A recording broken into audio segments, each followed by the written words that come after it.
grandma had something to do with it, but tell us what you think. Tell us what you experienced in writing your book. At first I didn't know what to write the book about, and I was just like, I don't know if I even want to write a book because I had nothing to do. And my grandma was like, maybe you should write about your 2 trips to Tanzania, like, so I got to do like all of the writing, and I came up with ideas and fun experiences that I had. And then she ran it through AI and did a bunch of stuff like that, and now the book's here.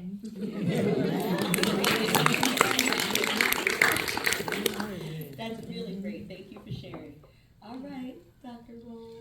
Okay, so I'm an educator, and I am just enthused about the technology and the new technology that's coming. And I'm concerned that many people who look like me and you will miss that boat. And it's a billion-dollar industry that's coming. So I was writing my own book. I wrote a book in 21, 22, and 23, all scholarly academics, and only academics read academic books. I mean, so it wasn't fulfilling. So I said I wanted to write something that would be available and accessible to others. And as I was writing the book, I came across several of the AI platforms. I worked on 5 or 6 different AI platforms. And one was a coloring book illustration. And I was like, ooh, Abigail could do this.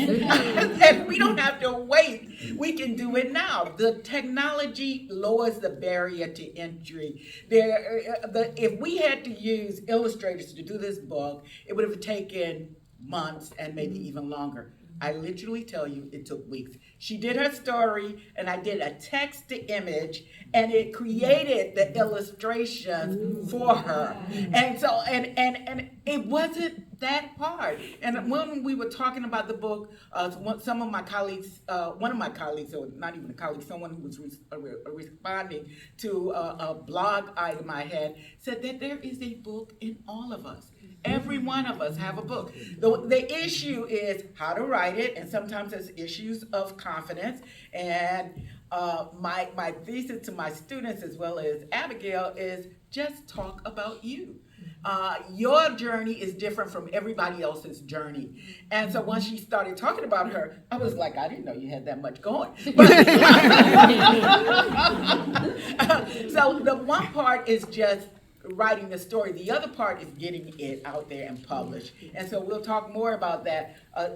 Actually, it's very difficult with the industry itself to get your story published other than the self-publishing method, which now Amazon has made so easy. And it's not just Amazon, it's others. And I'm using both, but I'm working with Abigail first. I do a tryout with some of her stuff, and then I work with myself. So when you're helping others, it's easier to help yourself as well. And we'll talk more about that.